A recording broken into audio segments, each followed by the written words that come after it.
Welcome back to another episode of the podcast, From the Depths of Darkness to the Light of Success. I am your host, Chris Swick, and on this podcast, we talk about mental health, addictions, sobriety, and anything anyone is afraid to talk about.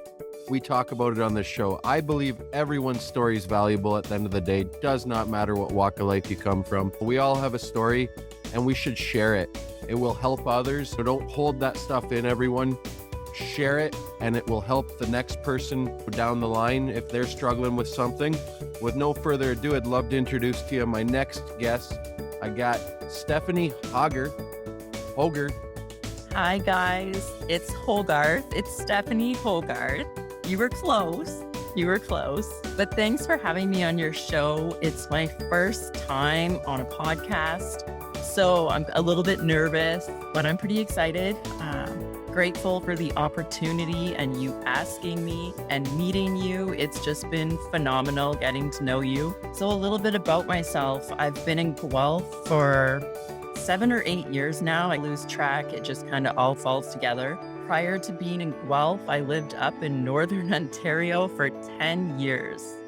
Hunting, fishing, ice fishing, like the list goes on and on of the things that I have done throughout my life. So it's been a wild ride, to say the least. It sounds like you love the outdoors, Steph. I do. I think I'm growing a little bit more to enjoy like the nature side of it, walking, enjoying that part of it. I don't think hunting and fishing is as much as a part of my life as it used to be. I do still enjoy it and getting out there. I think it's just going to be more of a sporadic thing that I start to do for myself and start focusing on other things in my life to grow and better myself. No, 100%. And it's always good to grow and better yourself and find out who you really are deep down inside day by day and just keep growing. That's the game of life, just growing. Sometimes we outgrow things and grow into new things. Exactly. And that is exactly how I feel right now. I feel like I'm going through, I don't know if you want to call it a midlife crisis or what it is, but I'm really feeling myself being pulled in different directions and starting like a new life. As I made a post the other day after hunting about, I don't want to start a new chapter. I want to start a whole new book from scratch of my life, of where I'm at now and moving forward and kind of just growing from where I am now and what I've gone through. And that's amazing. And there's nothing wrong with change and growing, as you were saying there, and just starting a new chapter in life. And that's okay too. Yeah. So, how is your mental health today, and what motivates you to do better than you were yesterday? I'll be complete honest with all of you. My mental health is complete shit. It's a roller coaster every single day. And today you've caught me on a good day. I had a good day today, and it's one of the far and few in between that I've been having for myself lately. It's a struggle to get out of bed, to go to the gym, to eat, to cook. All of your daily living things that you need to do daily, I've been struggling with. I don't want to get up. My moods are up and down. I can just blow up at anything, finding it hard for everything. However, I still really try to keep a routine.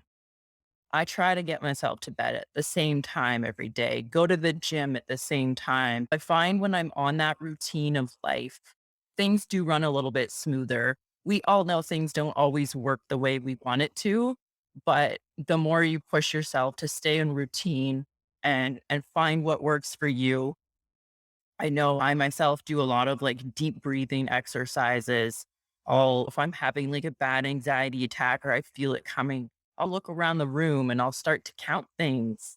And I've learned a lot of techniques throughout counseling throughout the years as well that I always just try to incorporate into things for myself. I listen to a lot of music. I do a lot of dancing, more so by myself. People don't see that side of me too often, but I do. I try to stay positive, but sometimes it's harder than others. And we all go through that, but we all deal with mental health in different aspects, right? So the way you deal with it is not going to be the way I deal with it. And I find a lot of people have a hard time with mental health and understanding us and how we think, and like our brains work differently. And I'll make up things in my mind. I'll make up scenarios and I'll make it real when it's really not real.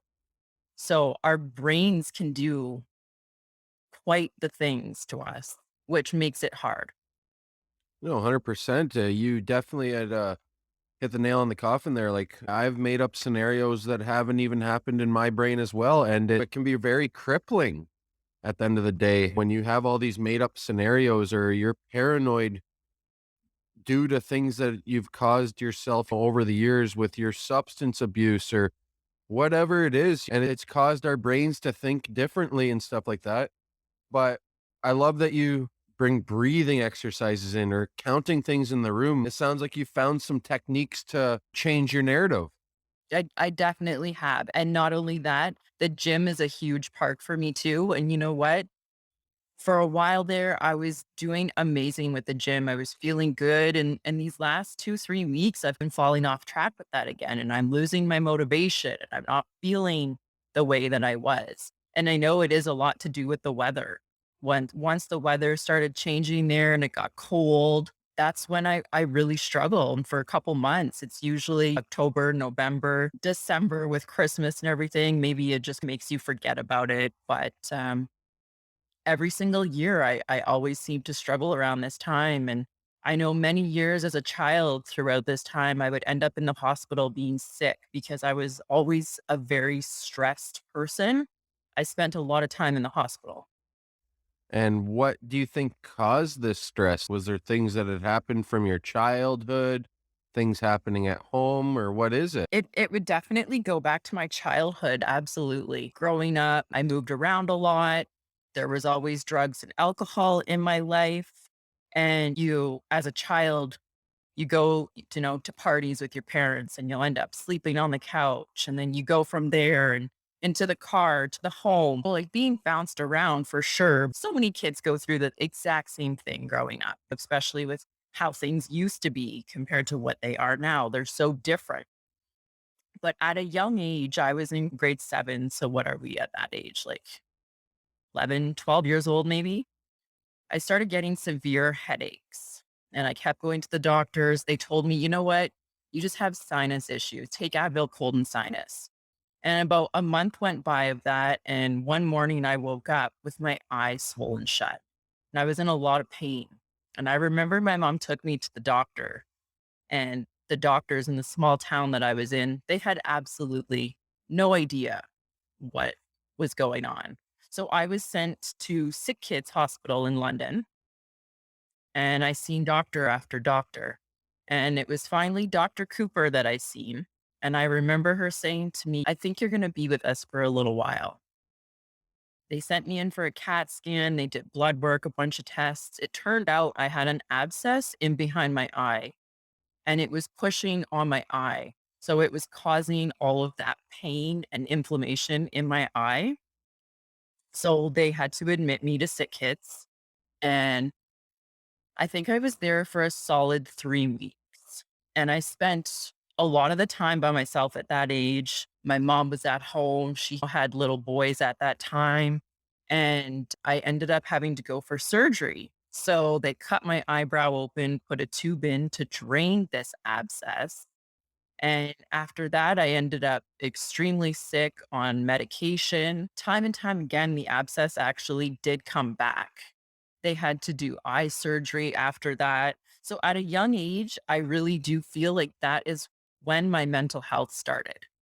Going through that trauma, being in the hospital alone, going through the trauma of surgeries and having stitches in your eye after the fact and having to learn to see again. I think that's when it all started for me. And at a young age, I was also put on antidepressants. And to this day, I'm still on them. And I think I've probably tried every single one out there.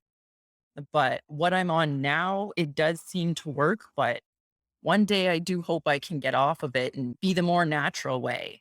But every single time I've tried to get off those depressants, I end up in the hospital, I end up sick. Like our brains do magical things to us. And there's been times where I thought I was having a stroke, thought I was going to die. And it was literally anxiety, depression, causing all of these things. I would think that there's bugs in me. There's someone like you get these little feelings in your body. And to this day I still get them sometimes, but I'm pretty good at being able to tell myself, you know what? It's just here. It's going to go away. It's fine, but it triggers me and brings me back to the trauma. Yeah, no, I've definitely been I can feel you there with like anxiety, depression, those types of things, especially when I was in my active addiction. I'd have really bad panic attacks and anxiety attacks as well. And I can relate to the feeling of a stroke happening, Yeah. but really it's just it was all in my mind. It was the anxiety attacks, the panic attacks that were happening.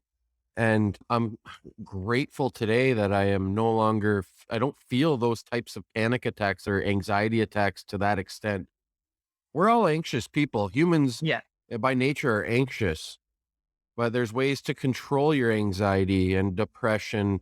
No, not control your depression, but anxiety, you can control it. If you catch those triggers soon enough, if you talk or if they're breathing exercises like we've already talked about and stuff like that. Yeah. But that's pretty crazy, the trauma you had to go through at such a young age, as a teenager, a young adolescent, just going through puberty and all that stuff, and you're alone during these times at the hospital, going through the surgeries alone and stuff. That must have been frightening.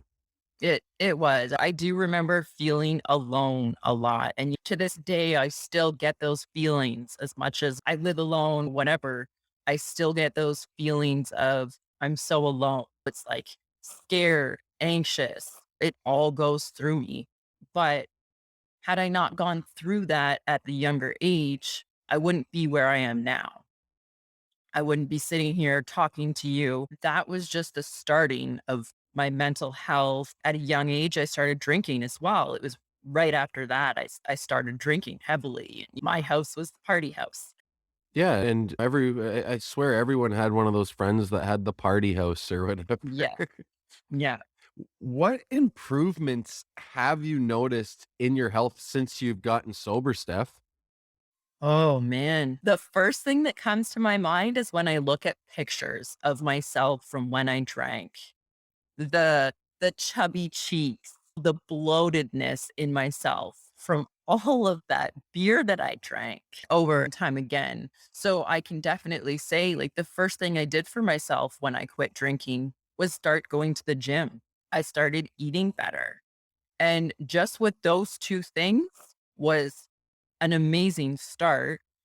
I also did the whole AA thing at one point. I did that. However, I'm not doing that now, but that's my own personal opinions and things. Looking at myself and what I've gone through, it's pretty amazing today sitting here thinking when I got sober, I was in a relationship of 3 years. That ended at the same time that I got sober. I had to find a new place to live. Thankfully, the one thing I was able to keep with me was my job. I decided not to do the rehab for myself. I thought it was just best that I tried to do it my way, and my way seemed to work for me. I still have my struggles, as we all will, no matter whether we go to rehab, whatever path we take, it's our own personal story and how we go through it. But for me, it worked. I've met so many amazing people that have helped me through this journey as well. I don't talk to as many people now that I did meet in the beginning, but I feel like I'm going a bit of a different way. I'm one of the people like yourself that wants to share your story. You want to get out there, you want to help people. And I think sharing is the best thing for not only you and myself, for everybody, because we share our story. I might help one person. And if I'm helping one person, that makes me feel good because I know how dark places can be and where that mind takes people. I know how scary it can. I've gone through the suicidal thoughts. I've had to pick up the phone in the middle of the night to call those helplines. I took advantage of all of the tools that were laid in front of me. I used them all at one point, and I'm super thankful for that. So, seeing where I was 3.5 years ago, because I'm right around 3.5 years sober now, seeing all of the obstacles I've overcome in these 3.5 years, I went through some crazy trauma sober, even. And I think to myself, hell, if I was still drinking, I would have never made it out. Like, there, I would have just drank myself into my own grave. So I'm pretty thankful for the gym, the people that I've met, like counseling. I've done so much counseling. And you know what? I honestly believe everyone should do counseling at one point in their life because it helps drastically. When you find the right one, mind you got to find the right counselor. Yeah, and I do wholeheartedly agree with you. When you find the right therapist, the counselor, whatever, life coach, whatever it is, dig in and peel back those layers of onion, as I like to call them. Peel back those layers of the onion and dig deep and rip apart those wounds and just let it out. Get it all out there. It's better to get it out on the table, on paper, wherever it is, whatever it is, and let people know how you're feeling, good, bad. Let them know the good, the bad, and the ugly. That's honestly the only way. You gotta keep it real. If you're open, honest, you try and share how you feel as tough as it is, because I myself struggle with communication with everybody in my life, even when it comes to my daily living of work. There's always a lack of communication, but I'm working on that every single day to become better and doing whatever I possibly can to get. That's amazing. One day at a time, we do that. We do. One day, 1 minute at a time. That's 5 minutes, 1 hour, whatever it takes, people. Whatever does it for you, just You've do it at gotta your find pace. you've gotta find your own way, and if you have to try 1,000 things until you find that one thing, who cares? Just you'll find it. Exactly. Find your own way. Don't worry about what others think.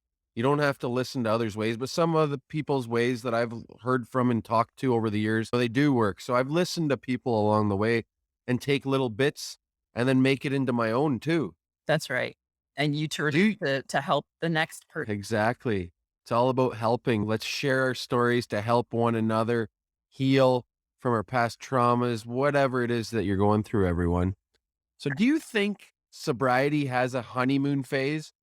And what do you do to maintain sobriety once that phase ends? Mm, a honeymoon phase. It makes me laugh inside when you say that, the honeymoon phase, because I've never looked at it that way, because I feel like the honeymoon phase is We all. get that pink cloud. Yeah, yeah, like, I look at it as when you think of the honeymoon phase, it's like a new relationship, obviously, and my new relationship of not drinking, in the beginning, I was miserable. There was no honeymoon phase in that. There was the not sleeping, there was the night sweats, the nightmares, not eating, managing to go to work still, and somehow getting through those days. But I'm gonna say after the first 3, maybe 4 months, you know what? It did. It got easier. And I was able to start laughing again. For the longest time, I felt like I couldn't smile. I couldn't laugh. I didn't know what was happening. I was like, oh my God, I'm never going to be able to live without drinking again. How am I going to get through life? But honestly, looking back now, I am so glad that I don't drink anymore, because I was a terrible person from what I can remember. And I'm sure people can, tell you stories that I don't even remember, which I would never want to hear them. But that's the kind of person I was, the blackout person. I would get into fights. I would back talk to those people. So I think for the first little while after I got sober, I was upset with myself at how many people I disappointed throughout my life, and friendships I ruined, relationships, jobs. The list goes on at things that we ruin when we're under the influence. And putting the band-aid on, not dealing with that. Once I was able to actually start remembering things and learning my traumas throughout my life and getting memories back of what had happened, I was able to start opening up and talking and meeting more people and getting to meet like-minded people like me. Like, we're broken, we're going through, whether it's drugs or alcohol, whatever. We're broken, we're healing together. It's been a battle up and down, but there was a bit of a honeymoon phase, I guess you could say, because I found happiness. I was able to laugh and meet my new friends. And I made a lot of friends going to the gym, going to Good Life. I would spend hours there every day. So that's where I turned my life to. I switched it over to the gym, and that was my happy place. That was where I was comfortable. And maybe now looking back, I spent a little bit too much time there, because if I wasn't at work, I was at the gym. Spending 3, 4 hours there a day it's a little outrageous. Now I can go and be in and out in an hour and a half and not talk as much. But I'm in a much better place in my life now. It's not all sunshine and rainbows, because on a daily, I still struggle with my mental health. But as opposed to ever wanting to pick up alcohol again, no, I don't. I don't ever plan on drinking again. I don't think I'd be able to make it back out on the other side. I think if I started, there would be no stop. That's the same goes for me. I have another relapse in me, but I, honest to God, don't think I have another recovery in me That's right. ever again. At the end of the day, I love when I hear that. This one old timer in the rooms back in the day, he would say that all the time. I have another relapse, but I don't have another recovery in me. I don't That's have it right. in me to get back. I personally was lucky when I quit drinking. I didn't relapse. I honestly don't know how, because there was days I was so close. I'd be sitting in my car wanting to drive myself to the LCBO, the beer store, whatever. I would pick up that phone and I would call somebody and I would talk through it, as hard as it was to pick up the phone. Or if I was having those suicidal thoughts, those moments, because that's what would happen is, well, do I want to drink, or do I want to just not live anymore? And it was like pulling that tug of war. What way do I want to go? I don't want to feel this way. I want to end this. If I drink, it'll stop these feelings. If I just take this bottle of pills, it's going to stop these feelings. So many times those thoughts would go through my mind.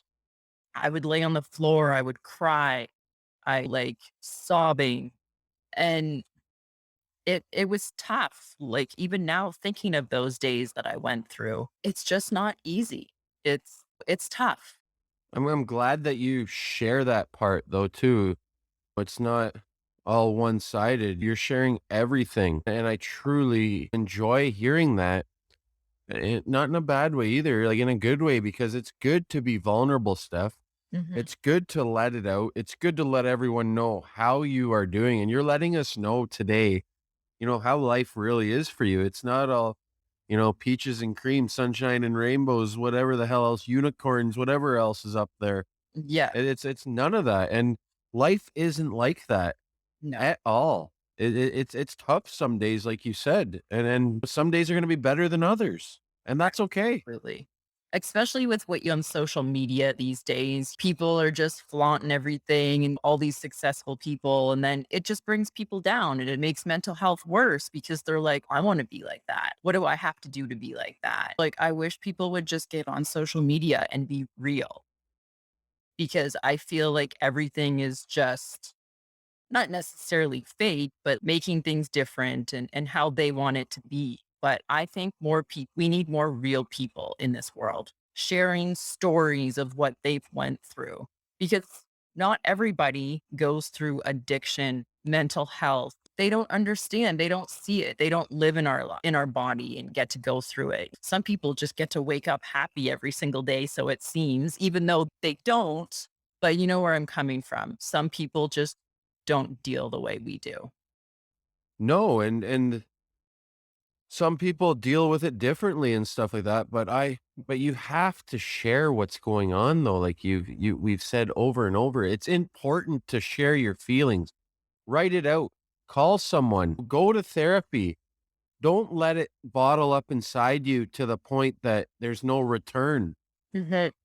just let it out. I beg people today to let it out. I've lost way too many people to Yeah. mental health addictions over the course of this pandemic. Through since I started this podcast, I can't, I've lost count how many people I've lost or know of, and all those types of things. There's a whole other pandemic out there There is. as well, with mental health, suicides, addictions, overdoses, all those types of things. We got to look deeper into that too. You do. You do. And especially us in the recovery and with what's going on in the world, if you're struggling, there's always someone that's going to be willing to help you.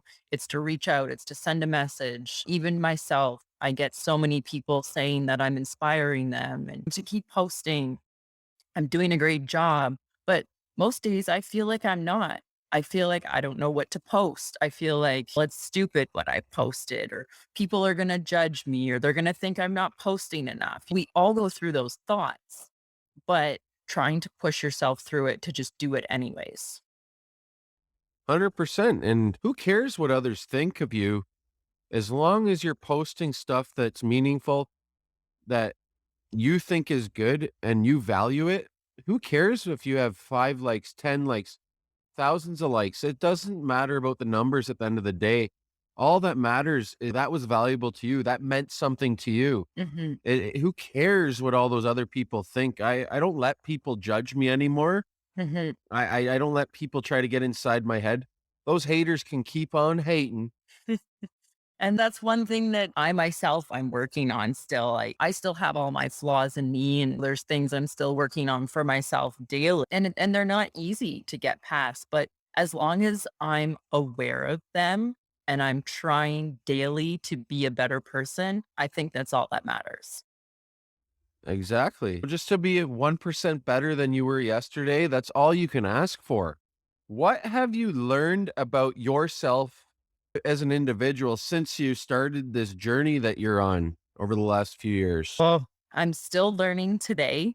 I'm learning that I always thought that I was this shy, quiet girl. And now that I've quit drinking, I feel like I'm more vocal. I'm loud. I'm not really obnoxious. I can be, but I'm happier. I am so much happier. Not all the time. Don't get me wrong. We all have our days, but I feel happier. I feel healthier. I can truly feel when I'm smiling. I had this conversation with someone. Someone was taking a video of me dancing, being silly, and they sent it to me. And when I was looking at this video, I was like, wow, I genuinely look happy. That's me. I look happy there. And I was like, it was an aha moment for me because I was like, wow, like that's what I look like, happy, as opposed to looking at all the other pictures I have throughout my life. I looked miserable. I didn't know what I was doing or where I was going. And I just kept picking up that bottle and drinking. And you push those feelings more and more down every drink that you have because you don't want to deal with it. So when I quit drinking and I was like, hey, this is me, I'm learning myself again. So it's like when you quit drinking, you're like a child blossoming and growing and learning all of these things. And I learned that I can be very vocal. I can share how I feel. I'm more opinionated. If I don't want to do something, I'm not going to do it. I will tell you no. No, I don't want to do that. Whereas before, I would have been at your beck and call. Whatever you need, I'll be there. Sure. Yes, I could never say no. But now I'm aware I can say no. I don't have to give everybody my reasoning to every. No, you don't have to give your reasoning at all. You're entitled to say no. Like, it's good to say no.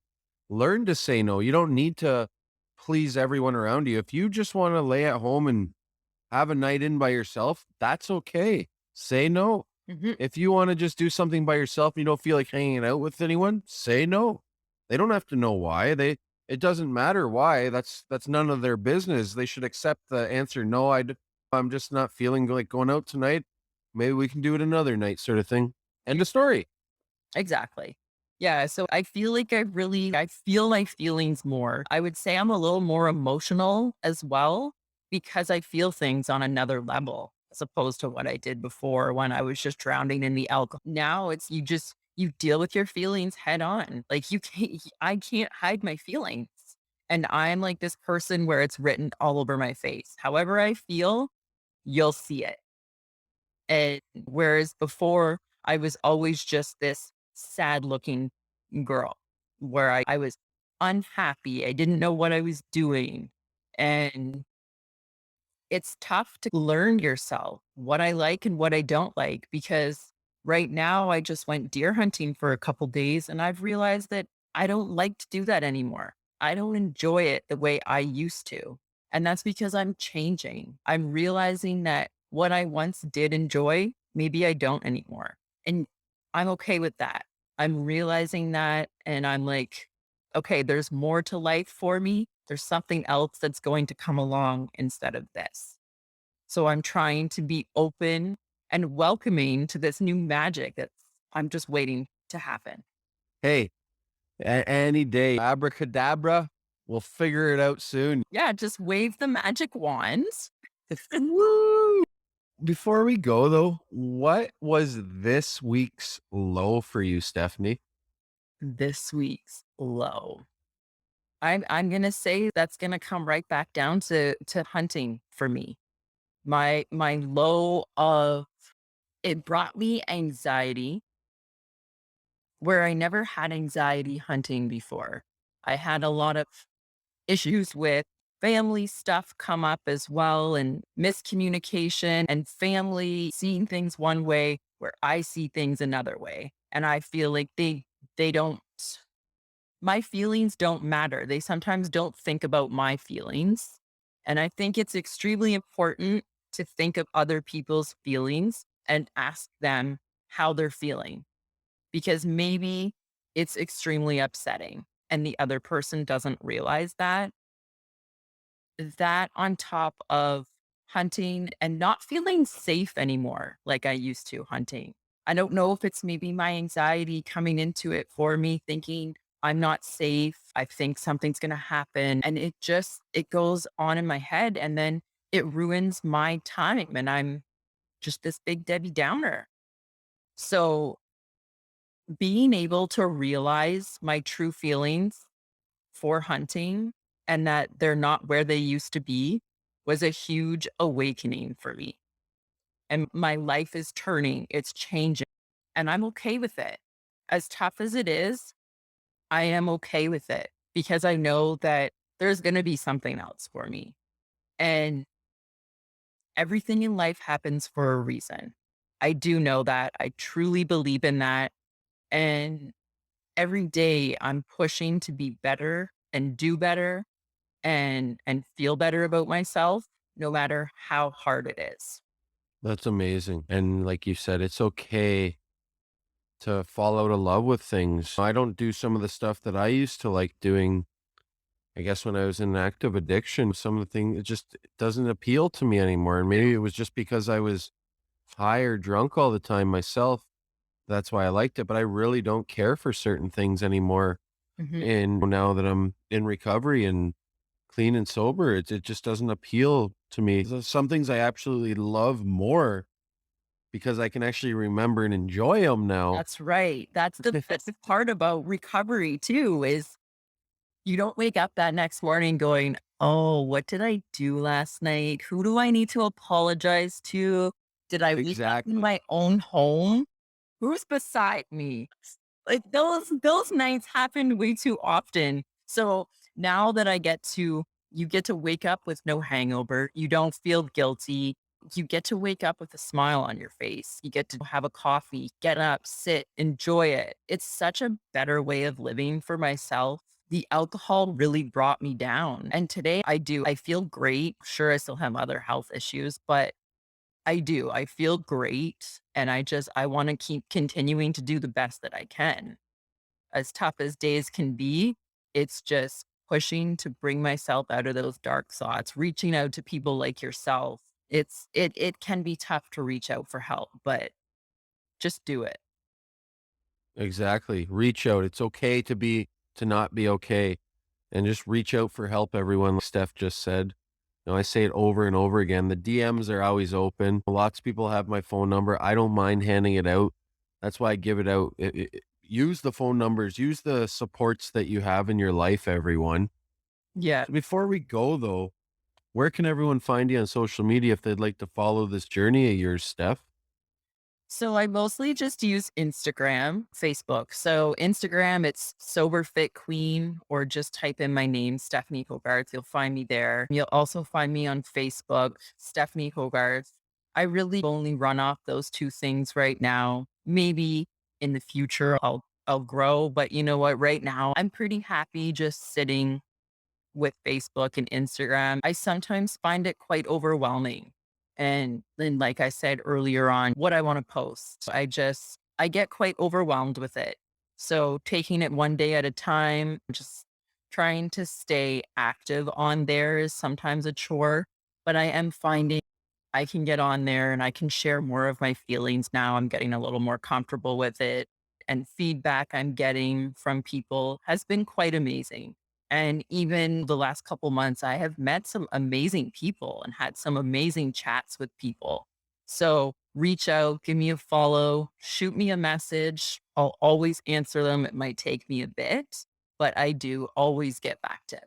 Thanks again for coming on the show today. But before we go, please, everyone, head over to Apple Podcast. Give this show a 5-star review. It really helps the show out and bumps it up so other people can see it. Write a little blurb, give it a little write up. I love that kind of stuff. And, just tell me what you feel. Or head over to Anchor FM and leave a voice message. You never know. Maybe in the future, your little message will get shared on a future episode. But again, thank you so much for coming on the show today, Steph. I truly appreciate your time, and you have a great rest of your day. Thanks, Chris. Thanks for inviting me on here. I really appreciate it. And it's been a great experience. Thank you again.